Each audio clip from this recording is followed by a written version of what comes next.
अफिवेत काहीतरी गैरसमजूत दिसते. मी असं ठरवलं होतं की तुमच्याशी गप्पा मारायच्या, वेगवेगळ्या काही तुमच्या मनात कल्पना असतील त्या जाणून घ्यायच्या. पण ऑफिशियल प्रेस कॉन्फरन्सचं स्वरूप याला या ठिकाणी आलेलं आहे. तर माझी विनंती ही आहे, तुम्हाला काही विचारायचं ते विचारू शकता, पण मोकळेपणाने ही प्रेस कॉन्फरन्स व्हावी अशी माझी इच्छा आहे. एक दोन गोष्टी सुरुवातीला सांगायच्या की काल सुप्रीम कोर्टाचा जो एक निकाल झाला, विक्टीम वार्नरच्या केसमध्ये, ज्याच्यामध्ये 7 व्यक्तीची हत्या आणि एका भगिनीवर अत्याचार,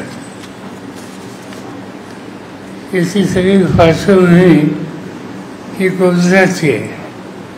गोजरामध्ये जे काही घडलं त्याच्यानंतर ज्या रिॲक्शन झालेल्या होत्या त्यापैकी हा इन्सिडेंट होता. उशीर पण निदान सुप्रीम कोर्टाने जे याच्यात गुन्हेगार सहभागी आहेत त्यांच्या संबंधीची स्वच्छ भूमिका घेतली आणि एक प्रकारचं स्त्री वर्गाला आणि सामान्य माणसाला एक प्रकारचा आधार देण्याच्या संबंधीचं काम सुप्रीम कोर्टाच्या या निकालामध्ये झालं. एकच मला काळजी ही आहे की सुप्रीम कोर्टाच्या निर्णयामध्ये त्याने हा निकाल पूर्वीचा जो काही सरकारने घेतला होता त्याच्या गुन्हेगारांना शिक्षा माफ करण्याची, तो गुजरात सरकारने घेतलेला होता. आणि सुप्रीम कोर्टाने आता सांगितलं की हा निकाल महाराष्ट्र गव्हर्नमेंटने घ्यावा आणि ही केस महाराष्ट्रात ट्रान्सफर केली. आपण अशी अपेक्षा करूया की महाराष्ट्र गव्हर्नमेंट ही सुप्रीम कोर्टाचा सबंध निकाल वाचल्याच्या नंतर त्यांनी जी भूमिका मांडली त्याची गांभीर्यानं नोंद करेल आणि त्या भगिनीला न्याय देण्याच्या बाबतीत कुठलाही राजकीय अभिनय न आणता महाराष्ट्र गव्हर्नमेंट त्या संबंधीचा निकाल घेईल असं मला वाटतं. किंवा माझी अपेक्षा आहे की महाराष्ट्र सरकारने, महाराष्ट्राच्या मुख्यमंत्र्यांनी, महाराष्ट्राच्या गृहमंत्र्यांनी या केसचं गांभीर्य लक्षामध्ये घेऊन याच्यामध्ये झालेल्या अत्याचाराचं स्वरूप लक्षामध्ये घेऊन या ठिकाणी निकाल घेतला पाहिजे. आणि ही या प्रकारे अत्याचार करणारी प्रवृत्ती आहे त्याच्याबद्दलचा निर्णय असा घेतला पाहिजे की समाजामध्ये एक संदेश जाईल की या गोष्टीला समाज, शासन, जुडिशरी हे कुणी मान्य करत नाही.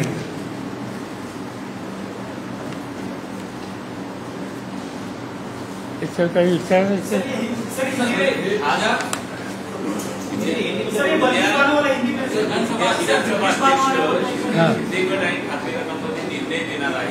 काय अपेक्षा आहे की सांगितलं जातं की जवळपास निर्णय जो आहे तो शिंदे यांच्या पडद्यात पडण्याची शक्यता आहे, कारण की निवडणूक आयोगाचा निर्णय दिला. मी जो पहिला मुद्दा सांगितला त्याच्यावर काही विचारायचं का? विक्टीम वार्नरची जी केस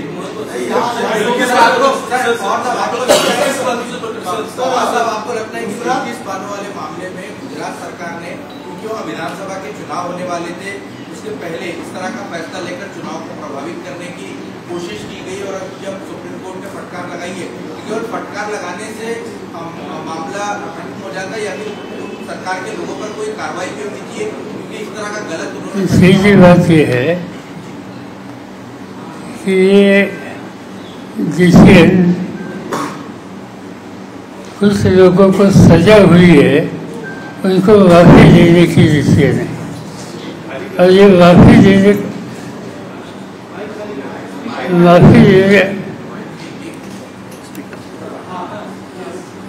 देने का डिसीजन गुजरात सरकार का है। इतना हीनियस क्राइम करने के बाद गुजरात सरकार ने इन गुनहगारों को लिबरल अफसर देने की कोई आवश्यकता नहीं थी, ऐसी बात लोगों में वहाँ चालू थी। ऐसी वैसी ये बात है क्योंकि सीबीआई का भी अफसर पॉजिटिव था, इन गुनहगारों के खिलाफ था। ये गुजरात सरकार का डिसीजन आने के बाद, माफ़ी देने के बाद सुप्रीम कोर्ट में जाने का जो निर्णय अफेक्टेड लोगों ने लिया, इस बारे में सुप्रीम कोर्ट ने एक बड़ा अच्छा डिसीजन दिया है, एक दिशा दिखाई है। और इस तरह से अत्याचार या हत्या और ऐसे करने वाले लोगों को राहत, ये बातें सुप्रीम कोर्ट ने एक्सेप्ट की नहीं।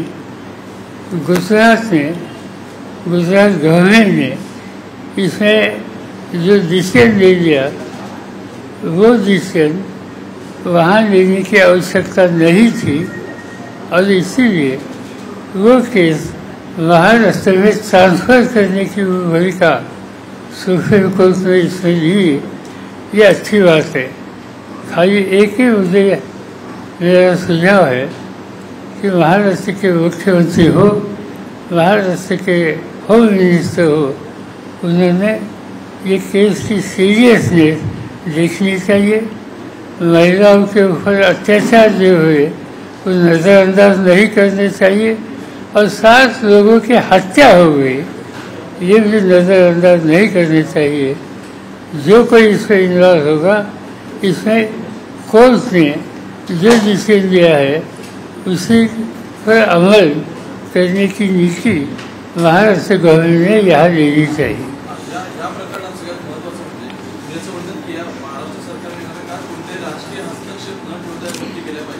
सध्याची परिस्थिती पाहता आणि सरकारची परिस्थिती पाहता उद्या महाराष्ट्रात हा खटला चालणार असेल तर पॉलिटिकली डॉमिनेट होईल अशी भीती तुम्हाला आहे? माझी अपेक्षा असं होऊ नये। महाराष्ट्रामध्ये साधारणतः गव्हर्नमेंट डिसिजन्समध्ये काही पॉलिटिकल डिसिजन्स होतात, नाही असं नाही, पण या केसची सिरियसनेस बघितला, त्या महिलेने जे सोचलंय उनकी मानसिकता आपने देखी होगी, इनके ऊपर जो अत्याचार हुए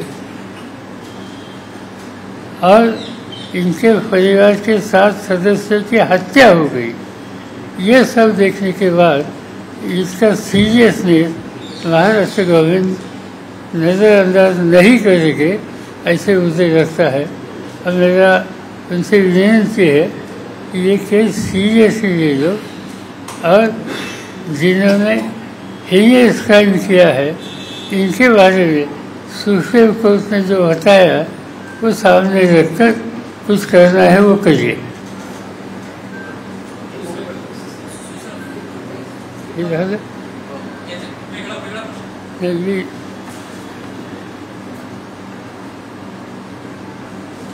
दूसरा एक वेगळा प्रश्न आहे की आजच दिल्लीमध्ये राष्ट्रवादी काँग्रेस शिवसेना यांची एक बैठक होणार आहे। त्या बैठकीमध्ये प्राथमिक बैठक आहे, ही काही फायनल आहे असं नाही, पण या बैठकीमध्ये साधारणतः उद्याच्या महाराष्ट्राच्या ज्या निवडणुका येतील या निवडणुकीमध्ये एकत्रित काम कसं करावं यासंबंधीची चर्चा होणार आहे। राष्ट्रवादीच्या वतीनं या चर्चेला जितेंद्र आव्हाड हे उपस्थित राहतील। आज संध्याकाळपर्यंत त्याचं काही कळेल। आमची त्यांना मी सल्ला दिला आहे की आम्ही पक्षाच्या वतीनं तिथं अशी भूमिका मांडावी की नॅशनलिस्ट काँग्रेस उद्धव ठाकरेंच्या नेतृत्वाखालची शिवसेना, प्रकाश आंबेडकर आणि डाव्या पक्षांचे नेते या सगळ्यांना आपल्या या चर्चेच्या प्रक्रियेत सहभागी करावं आणि एकत्रित आपण उद्याच्या निवडणुकीला सामोरं जावं. आज त्याची बैठक आहे, याची सुरुवात आहे. त्याच्यानंतर अंतिम ज्यावेळी बैठक होईल निर्णय घेण्याच्यासाठी त्यावेळेला पक्षाचे सिनियर लोकसुद्धा त्याच्यामध्ये असतील. आणि मला एका गोष्टीचं समाधान आहे की आत्ता हे तिन्ही पक्षाच्या लोकांशी चर्चा केल्यानंतर आम्ही जे काही सुचवू इच्छितो त्याच्याशी सुसंगत भूमिका घेण्याची तयारी बाकीच्या सरकारांची असावी असं दिसते. मीटिंग चल रही है दिल्ली में, इसमें संजय राउत का कहना है कि वो 23 सीटों पर लड़ेंगे, उसकी कम सीटों पर कोई भी चांसी नहीं है. तो जो सीट का बंटवारा है आप तीनों पार्टियों को लेकर, वो किस तरह से आप सॉल्यूशन निकालेंगे? आज प्राथमिक मीटिंग है, प्रीलिमिनरी मीटिंग है. इसमें क्राइटेरिया के बारे में डिस्कशन होगा और कौन सा क्राइटेरिया लेना, जैसे सीटिंग सीट के बारे में कुछ हो सकता है. जैसे समझो XYZ सीट हमने कॉन्टेस्ट किए, हमारे दूसरे साथी ने भी कॉन्टेस्ट किए थे और इसमें जो हम हारने में सबसे ज़्यादा वोट किसको मिलता है, इसको क्राइटेरिया दे सकती है क्या. इसी तरह से क्राइटेरिया इस पर आज बहस होगा.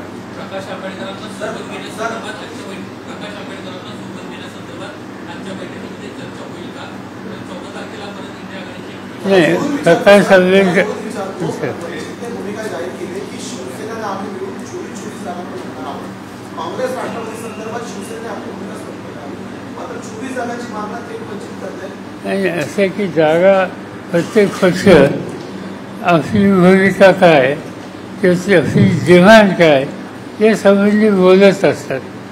या सगळ्यांच्या जर जागा एकत्र जर केल्या तर महाराष्ट्रात 48 जागा आहेत आणि आमच्या सगळ्यांची एकत्रित ही एक पुढच्या 3-4 निवडणुकीच्या जागांचा निकाल आम्ही मागितल्यासारखी. इथं शेवटी मागणी जास्त असते पण निकाल हा फ्रॅग्मॅटिकच घ्यावा लागतो ते घेते. इम्पोर्टेंट आप बता रहे कि प्रकाश क्या आवाज ये भूमिका रखेंगे कि प्रकाश आंबेडकर को भी आप लोगों के साथ महाविकास आघाड़ी में चुनाव को लेकर शामिल होना चाहिए. आप क्या भूमिका आज रखने जा रही है? नहीं, हमारी भूमिका क्लियर है कि Prakash Ambedkar end left party इनको हमारे साथ एसोसिएट करना चाहिए. ये डिमांड NCV की तरफ से आज की मीटिंग में हमारे साथी जो गए वो रखेंगे. और अंतिम इंडिया की जो मीटिंग होगी जिसमें मैं रहता हूँ वहाँ ये बात हम रखेंगे और इसके बारे में हम इंसिस्ट करेंगे. निवडणुकांची आचारसंहिता मार्चमध्ये लागली, साधारण हे जागा वाटप कधीपर्यंत होईल? कारण की दोन्ही पक्षांनी सांगितलं होतं की अंतिम फॉर्म्युला आमचा झालेला आहे, तयार झालेला आहे. नाही, साधारणतः इन्फॉर्मली चर्चा झाल्या त्याच्यात असं दिसतंय की फार कुठले डिफरन्सेस आहेत असं दिसत नाही. समजा 48 जागा असल्या तर त्याच्यात एक 5-7 जागेवर आमचं काही मत असू शकतं, 2-4 जागेवर दुसऱ्याचं काही मत असू शकतं, आणखीन काही जागेत तिसऱ्यांचं, पण तो नंबर जाणार नाही. तुमच्याकडे सुद्धा काल बैठका पार पडल्या, काल तुमच्या जवळपास 10 जागांच्या संदर्भात आढावा घेतला गेला. या व्यतिरिक्त शिरूर आणि बारामती तुमच्याकडे यायचे. साधारण तुमच्या सहकार्यांनी वेगळा स्टँड घेतल्यानंतर आता तुम्हाला किती स्पेस दिसते, किती जागांच्या बद्दल तुम्ही आता विचार करता? आज मला सांगता येणार नाही, कारण कालची आम्ही काही कॉन्स्टिट्युन्सीच्या संदर्भात आमच्या सहकार्यांचा आम्ही व्ह्यू घेतला. त्याच्यात काही अशा जागा आहेत की ज्या आम्ही काल चर्चासुद्धा केली नाही आणि ज्या आम्हाला लढायच्यात. उदाहरणार्थ 4 जागा आता आमचे सिटिंग आहेत, त्याची नाही आम्ही चर्चा केली.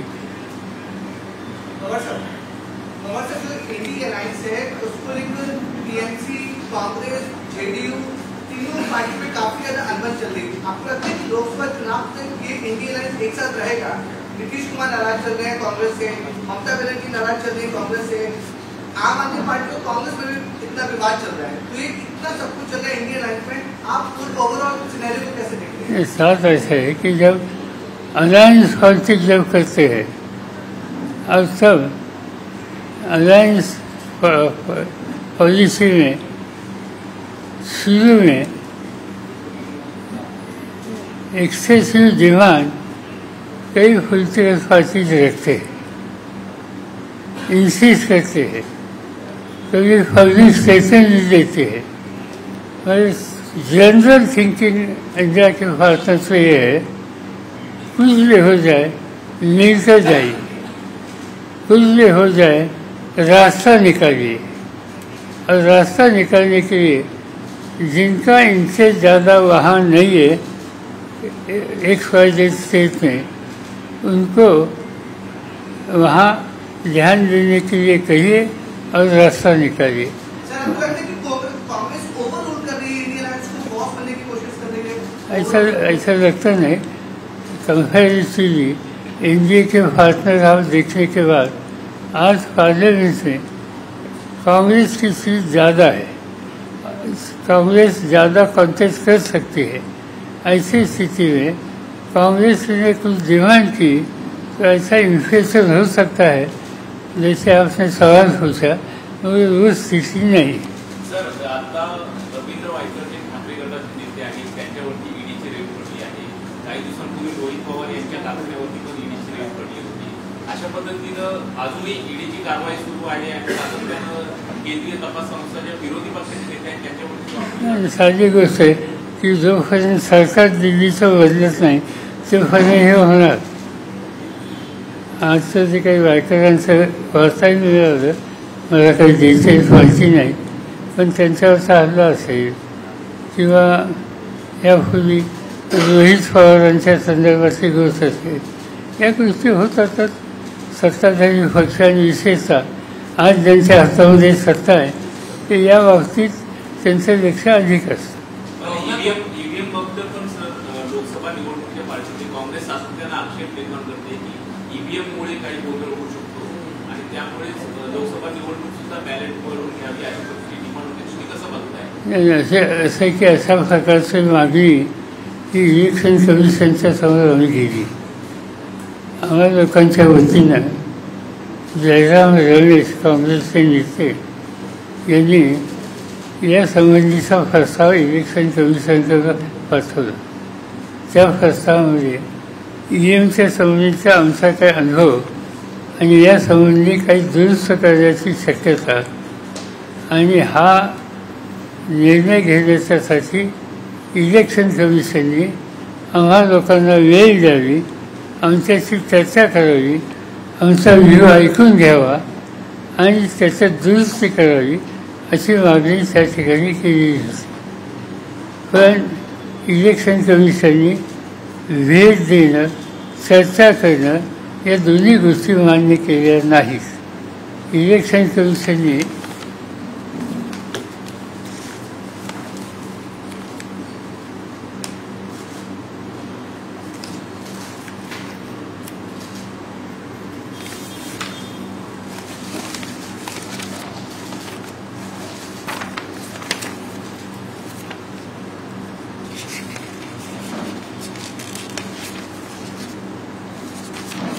जवळपास 12 पानाचं पत्र त्यांनी जयराम रमेश यांना पाठवलं आहे उत्तर म्हणून, आणि त्या उत्तराचा शेवट याच्यात काही बदल करण्याची गरज नाही आणि हे उत्तर आहे.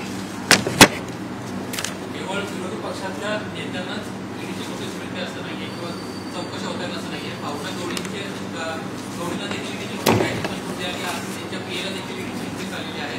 तर हे सत्ताधारी पक्षात सहभागी झाल्यानंतर देखील अशा पद्धतीने आता जे घटक पक्ष सहभागी झाले होते त्यांना देखील आता ईडीचा त्रास मिळू शकतो. पुण्याला भावना गवळींमध्ये सुद्धा आता एक एक एक एक एक एक हां एकनाथ शिंदे यांच्या शिवसेनेसोबत खासदार भावना गवळी आलेल्या त्यांच्यावर सुद्धा आता कारवाई पुन्हा सुरू झालेली आहे. यापूर्वीही त्या विरोधी पक्षामध्ये असताना महाराष्ट्रात कारवाई होत होती, मात्र आता महायुतीत असतानाही कारवाई होती. त्यामुळे फक्त विरोधी पक्षावर कारवाई होती, सत्ताधारी त्या घटक पक्षामध्ये कारवाई होती. याचं कसं विश्लेषण आहे? सर असं दिसतंय सत्ताधारी पक्षावर कारवाई होत नाही. एक त्याच्यानंतर जिथं झालेली आहे ती सगळी गुंडाळून किंवा एक्झॅक्टली काय केलं माहिती नाही, पण त्याच्यावर कुठल्याही ॲक्शन नाही आहे. पवारसाहेब, उद्या आमदार अपात्रतेच्या प्रकरणासंदर्भात निकाल लागणार आहे.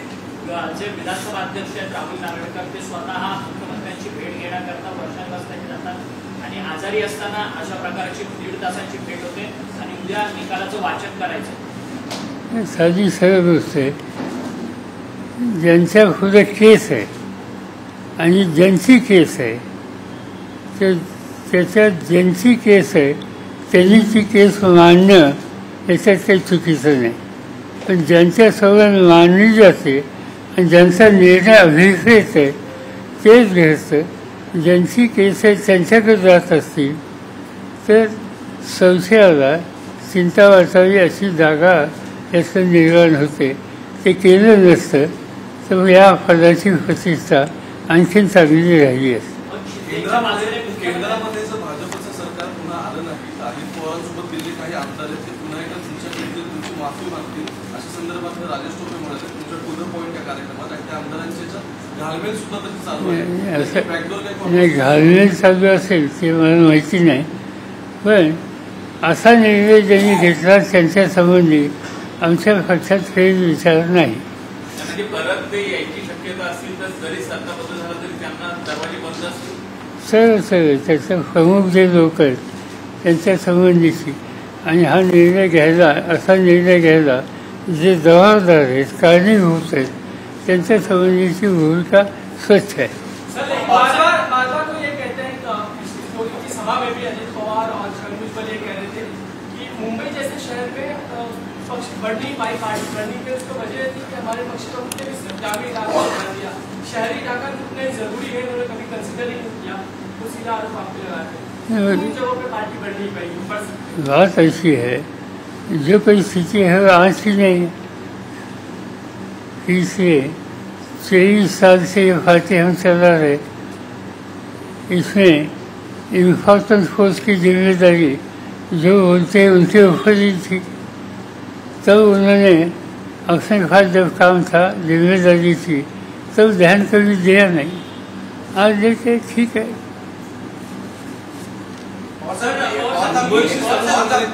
तुम्ही बोललात की राहुल नार्वेकर मुख्यमंत्र्यांना भेटायला गेले, संपूर्ण संशय निर्माण होतं.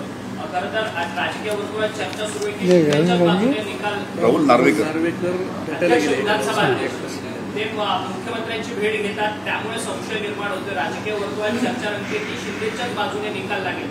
अर्थात असा तो बेंचमार्क सेट झाला तर उद्या देखील तुमचा देखील निकाल जो आहे तो निवडणूक आयोग आणि विधानसभा अध्यक्षांच्या कोर्टात गेलेला आहे. मग तोच बेंचमार्क पुढे रिसेट होणार आहे. ठीक आहे. असं आहे तो निर्णय हातात आल्याशिवाय त्याच्यावर कमेंट करणं योग्य नाही. Let's weight.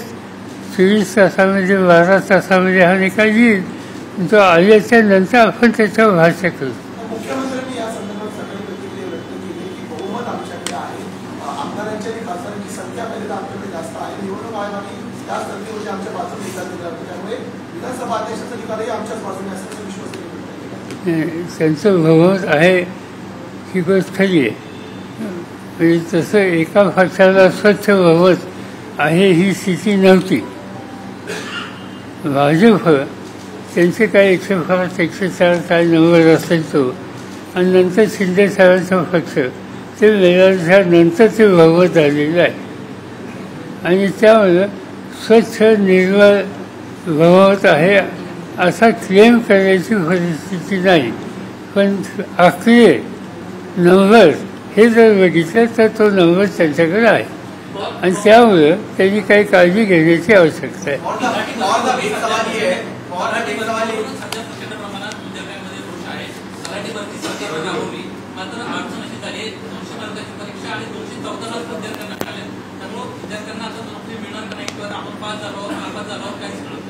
त्याची फारशी माहिती बरोबर नाही. आमची बाकीचे सहकारी बघतात.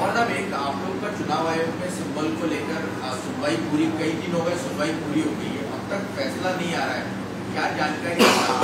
कासिम जी फैसला हम राह देख रहे हैं, क्योंकि फाइनल आर्ग्यूमेंट दोनों तरफ से सब खुले हुए, 8-10 दिन हुए। हम चाहते हैं कि वह जल्दी से जल्दी डिसीजन आने की आवश्यकता है। इलेक्शन नज़दीक है, सिंबल का इशू है, पार्टी का नाम का इशू है, इसे डिले करना ठीक नहीं, मगर देखेंगे क्या होता है। सर जानबूझ के डिले हो रहा है, जानबूझ के डिले प्रोसेस हो रहा है, जानबूझ के डिले करने की कोई मैं ऐसे एलिगेशन नहीं करूँगा, इनके ऊपर भी ज़्यादा जिम्मेदारी है। कई राज्यों में इलेक्शन कमीशन विजिट करने की कोशिश जो होती है चुनाव से पहले, वो चालू है। कई राज्यों में बाहर जाते हैं और इससे उनको काम का जो बोझ है वो देखने के बाद डिले हो सकता है, ऐसा इसका हम स्वीकार करते हैं। पवार साहेब सातत्याने अजित पवार यांच्याकडनं तुमच्या वयाचा उल्लेख जो आहे तो वारंवार अनेक सभांमध्ये केला जातो। तुम्ही कधी थांबणार असा प्रश्न जो आहे तो जनतेसमोर अजित पवार उपस्थित करतात, त्यांना तुमच्याकडनं काही प्रत्युत्तर आहे का? असं आहे की त्यांनी काय बोलायचं याच्या संबंधी काही मी फारसं बोलू इच्छित नाही। अशा प्रकारे वयाचा हिशोब वगैरे काढलं हे त्यांना योग्य वाटत असेल तर ते करू शकतात।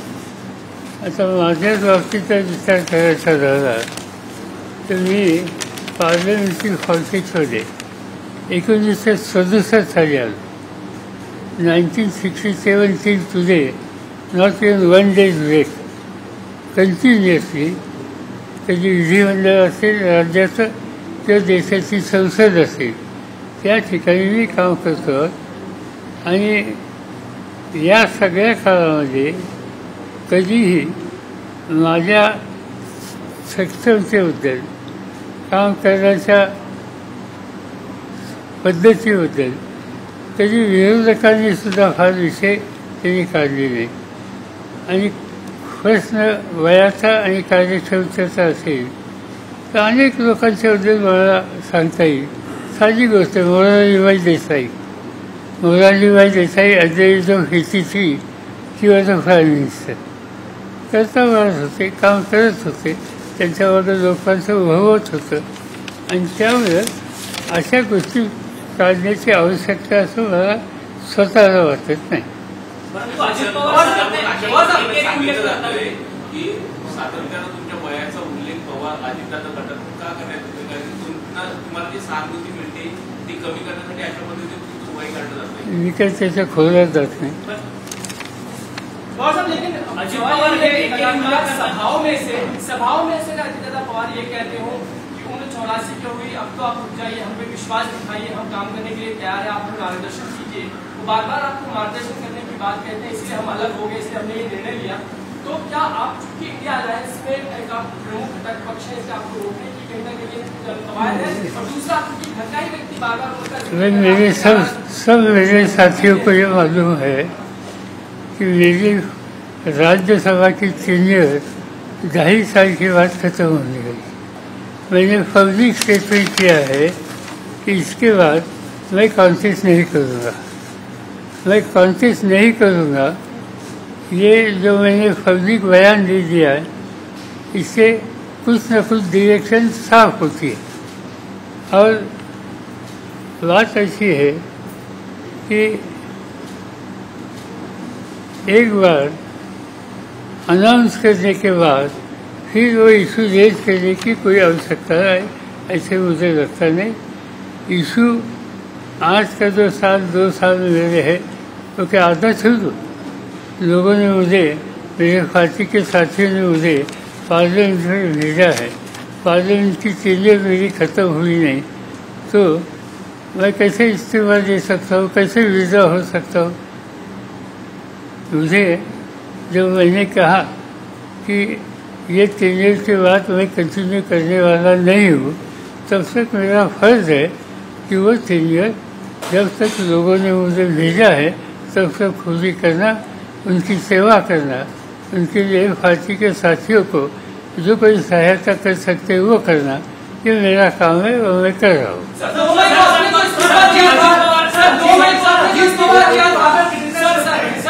अजित पवार आपको बार बार क्रिटिसाइज करते हैं रीज़न क्या कहना है। भाई किसी ने कुछ गलत काम किया, गलत बातें पब्लिसिटी की, तो इसको सीरियसली लेने की आवश्यकता नहीं होती, उसको नज़रअंदाज करना वो ठीक होता है। सर 2 मई को आपने जो स्पीकर किया, क्या आपके ऊपर इन सभी लोगों का दबाव था या आपने स्वेच्छा से लिया? सर 2 मई नार्वेकर जे विधानसभा अध्यक्ष यांना आता त्यांची शिवसेनेच्या संदर्भातल्या अपात्रतेच्या सुनावणीचा निकाल उद्या लागतोय, पण जानेवारी एंड पर्यंत तुमच्या सध्या राष्ट्रवादीच्या संदर्भातला स्पीड सुद्धा आहे, त्यातला अपात्रतेच्या गोष्टी पूर्ण कराव्यात या संदर्भात त्यांना सुप्रीम कोर्टाने काही गाईडलाईन दिले. आताची राजकीय परिस्थितीचा या अपात्रतेच्या निर्णयावरती प्रभाव पडेल असं मला वाटतं. नार्वेकरच्या बाबतीत नार्वेकरचा आता आपल्या पार्टीच्या बाबतीत 30 तारखेपर्यंत आहे ना निकाल, 30 जानेवारीपर्यंत द्यायचा आहे त्यांना. राष्ट्रवादीची जी सुनावणी होणार आहे अपात्रतेची, सध्याची राजकीय परिस्थिती पाहता त्याचा परिणाम सुनावणीवरती होईल असं मला वाटतं. आता काय निर्णय येतो तो येऊन द्या, त्याच्या आधी कशाला कॉमेंट करा.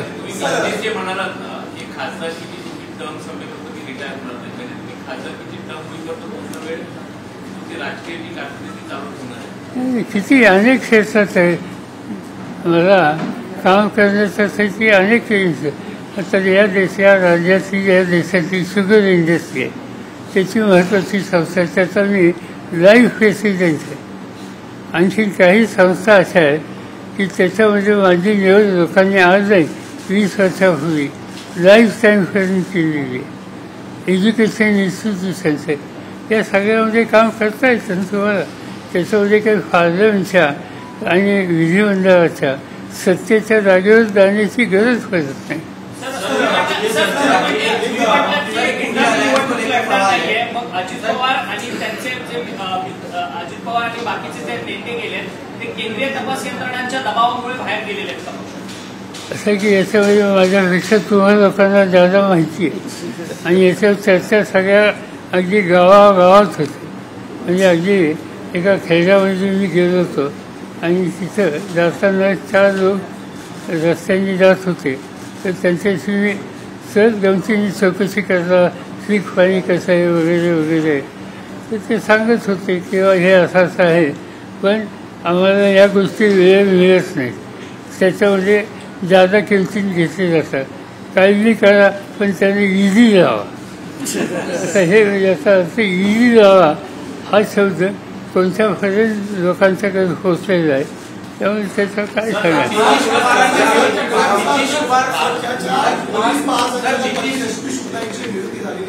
आज ते पदभार स्वीकारतायत, तुम्हाला वाटतं की पोलीस कारभाराच्या सर्वोच्च पदावर बघूया. आता असं आहे की आता आहेत काही 3-4 महिने 6 महिने काहीतरी काळ आहे, बघूया काय होतं.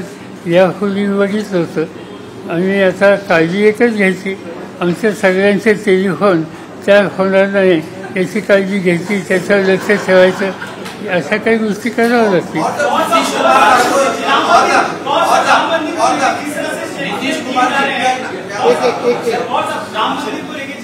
स्टेटमेंट दिए जा रहे हैं आपकी पार्टी के नेताओं की तरफ से, कितना सही मानते हैं कि प्राण प्रतिष्ठा के पहले?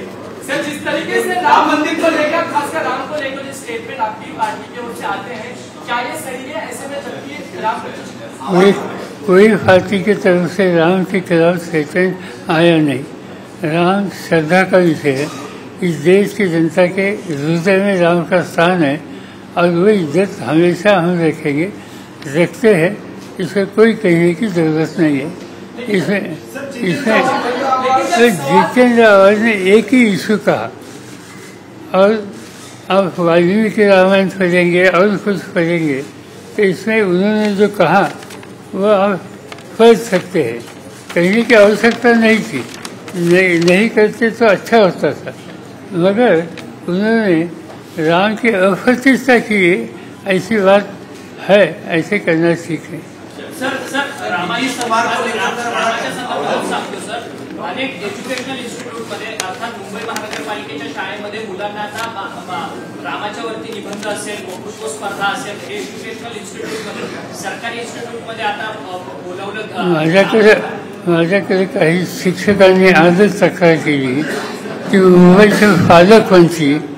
मुंबईचे पालकमंत्री याच्यात अधिक लक्ष घालतायत, आणि तुम्ही म्हणताय तशा प्रकारचा कार्यक्रम शाळेमध्ये सुरू करण्याच्यासाठी पूर्ण सक्ती लावत आहे. हे योग्य नाही, हा देश सिक्युलर आहे, सगळ्या धर्माच्या संबंधीची आस्था आहे.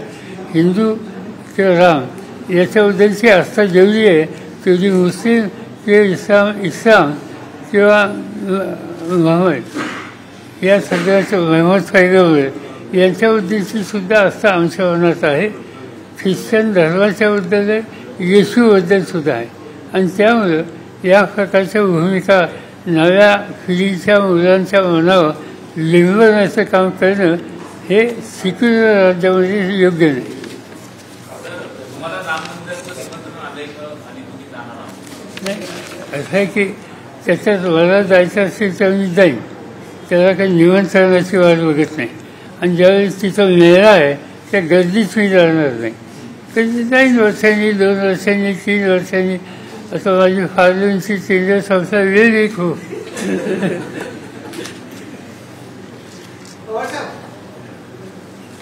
ऐकतो एक मिनट सर, ये 22 तारीख आपको कोई इन्विटेशन आया क्या सर अभी तक? ये बताए मैंने. ये बात ऐसी है कि अभी तक तो मुझे इन्विटेशन आया नहीं. मैंने अखबार में पढ़ा कि मुझे इन्विटेशन भेजने वाले हैं. जहाँ तक मेरी बात है वहाँ भीड़ बहुत होगी और ऐसी स्थिति में मैं जाना पसंद नहीं करूँगा. जब ये इलेक्शन वगैरह पूरे हो जाएंगे इसके बाद आज जो गवर्नमेंट में है उनको वहाँ लोग ज़्यादा से ज़्यादा लोग भेजने का उनका प्रोग्राम है. वो ख़त्म होने के बाद हम शांति से जा सकते हैं. 2 साल के बाद, 3 साल के बाद कभी जा सकते हैं. इसमें क्या है? सर, दूसरा सवाल ये कि जिस तरीके से स्टेटमेंट आ रहे हैं, खासकर इंडिया अलायंस करता है आपको इंटैक्ट है कि कई बार कांग्रेस की ओर से कुछ नंबर्स कहे जाते हैं, कुछ नंबर्स कहे जाते हैं संजय राउत की ओर से, नीतीश कुमार वहां से नाराज नजर आते हैं. तो इंडिया अलायंस इंटैक्ट रह पाएगा क्योंकि बार-बार ये कहते हैं कि पूरे गए हैं. जहाँ तक मेरी इंफॉर्मेशन है नीतीश कुमार बिल्कुल नाराज है. नीतीश कुमार उनको उनका एक अफसोस होता है. उनको जो ठीक लगता है वो बात स्ट्रेट कहते हैं. इससे कभी कभी खास तौर पर मीडिया में मिसअंडरस्टैंडिंग होता है. मगर नीतीश जी की लाइन क्लियर है कि इंडिया अलायंस के सब लोग इकट्ठा रहना चाहिए, मिलकर लोगों के सामने चाहिए एंड वायबल अल्टरनेटिव देश को आज देने की आवश्यकता है. इसमें योगदान देना चाहिए. और सर इंडिया अलायंस की जो बैठक हो रही है, आप एनसीपी के सबसे वरिष्ठ नेता हो, आपके तरफ से, आपके एक्सपीरियंस से आपको क्या लगता है कि 2024 के लोकसभा इलेक्शन में एनसीपी को कितने सीट्स जो है उसके लिए इंडिया अलायंस में मांग करनी चाहिए आपके हिसाब? अभी हमारा डिस्कशन चालू है. आज कहना इसमें ठीक नहीं, इसका टाइम है. और जब हम तय करेंगे तो लिस्ट आपको रिलीज करने का काम तो हमें करना पड़ेगा. सर, बीजेपी की ओर से बार-बार कहा जा रहा है कि फुले शाह अम्बेडकर का नाम सिर्फ पवार साहब लेते हैं. मोदी ने, प्रधानमंत्री मोदी ने ये किया है कि उन्हीं के विचारों को खासकर योजनाओं के रूप में उतारा है. ये खासकर देवेंद्र फडणवीस आपके बारे में उन्होंने क्या किया है?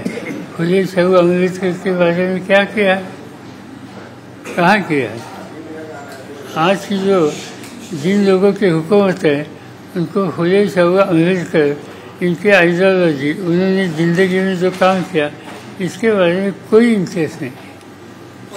अभी बड़ी कंट्रोवर्सी हो रही है जिसमें पीएम मोदी लक्षद्वीप जाते हैं, वहां पर टहलते हैं और मालदीव के जो मिनिस्टर्स हैं वो इसका विरोध करते हैं और अपने इंडियन के कल्चर पे और साफ सफाई पे सवाल खड़े होते हैं. तो इस कंट्रोवर्सी को आप कैसे देखते हैं?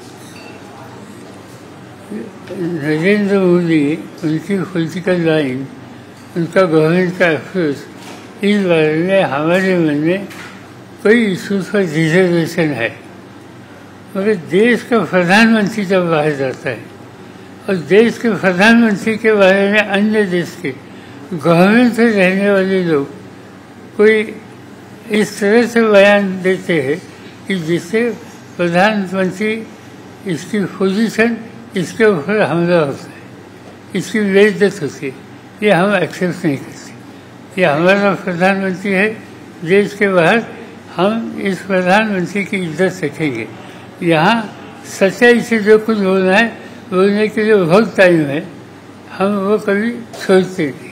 सर एक प्रश्न फक्त माझा, आरक्षणावरून अराजकता माजवण्याचा सगळा राजकीय घाट आहे का? कारण काय तर मराठा रिझर्वेशन वरून सगळं चाललेला प्रश्न, पुन्हा एससी मध्ये पण अबकळ करण्यासाठी वेगवेगळ्या कमिट्या नेमल्या जातात, ओबीसी मध्येही तशीच परिस्थिती आहे, तर आरक्षणावरून सगळी अराजकता माजवण्याचा प्रयत्न आहे का, असं वाटतंय का तुम्हाला? प्रश्न आहे का माहीत नाही, पण आरक्षणाच्या प्रश्नावरून सामाजिक ऐक्याला धक्का बसू नये, सामाजिक ऐक्य हे राहावं, त्याच्यातून समाजाला गैरसमज किंवा एखाद्या वर्गाच्या संबंधीचे आकर्ष ही भूमिका वाजवू नये, हा आमचा अप्रोच आहे.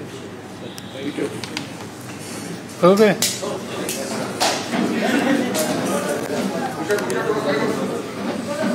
सगळ्यांचे आभार.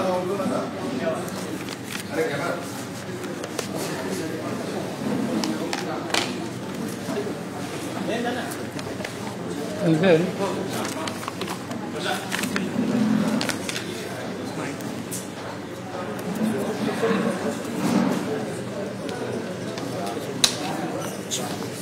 सर कल जो फैसला आने वाला है उसको लगता है आपको सरकार स्टेबल है, या कल जो फैसला आ रहा है खासकर शिवसेना के डिस्क्वालिफिकेशन को लेकर, एमएलए को लेकर, आप किस तरह से रीड करते हैं? फैसला क्या हो सकता है? ये कैसे कहेंगे, ये कैसे कहेंगे, क्योंकि हमें मालूम नहीं, और कल आने वाला है, आने से पहले इस पर भाष्य करना, रिएक्शन देना ठीक नहीं। इससे एक ही बात होगी कि स्पीकर इसकी जिम्मेदारी जिनके ऊपर है उनका ये पद का गरिमा रखने के लिए किस तरह से वो कदम देते हैं उठते, ये साफ हो जाएगा. सर प्रतिक्रिया आलेली आहे या संदर्भात. त्यांचं म्हणणं आहे की अध्यक्षांच्या निकालानंतर आम्हाला न्याय मिळेल आणि सरकार कालही स्थिर होतं, उद्याही स्थिर असेल. मला वाटतं या निकालानंतर सरकार स्थिर राहू शकतं. देवेंद्र फडणवीसची प्रतिक्रिया आहे, त्याच्या निकालाच्या नंतर सरकार आता स्थिर आहे आणि उद्याही स्थिर राहील. त्याचा देवेंद्रजीनं निकाल काय हे माहीत असावं असं दिसतंय. कारण निकाल माहिती असं अप्रत्यक्षपणे सुद्धा आत्ता सांगणं, आज उद्यानंतर सांगा, ही स्पीकरच्या प्रतिष्ठेला धक्का लावण्यासाठी. सर एनसीबी की सुनवाई शुरू होने की एक्सचेंज जो है पेपर्स का शुरू हो गया बीच में, लगता है तयशुदा समय जो सुप्रीम कोर्ट ने दे रखा है उसमें पूरा कर पाएंगे या फिर से टाइम बाय करेंगे? अभी देखेंगे कल जो बातें होने वाली है शिवसेना की, इससे एक अंदाज आएगा किस डायरेक्शन से जा रहे. Let's wait for future.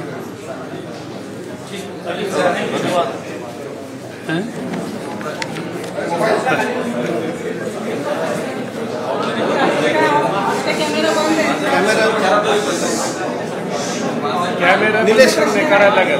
Nilesh असं म्हणणं आहे, आताची सगळी परिस्थिती अॅनालाइज करता तुम्ही ईशान्य मुंबईचा हे करताय, काल पण रिव्ह्यू झाला. मला असं म्हणायचं की आता तुमच्या पक्षाला मुंबई स्पेसिफिक स्पेस किती असं तुम्हाला वाटतं? आम्ही ठरवलेलं नाही, आमची चर्चा चालू आहे. पॉकेट्स असतील किंवा स्पेसिफिक हे काही असलं ते आज त्याचं बोलणं योग्य नाही, कारण आम्हाला सगळ्यांना घेऊन जायचं आहे.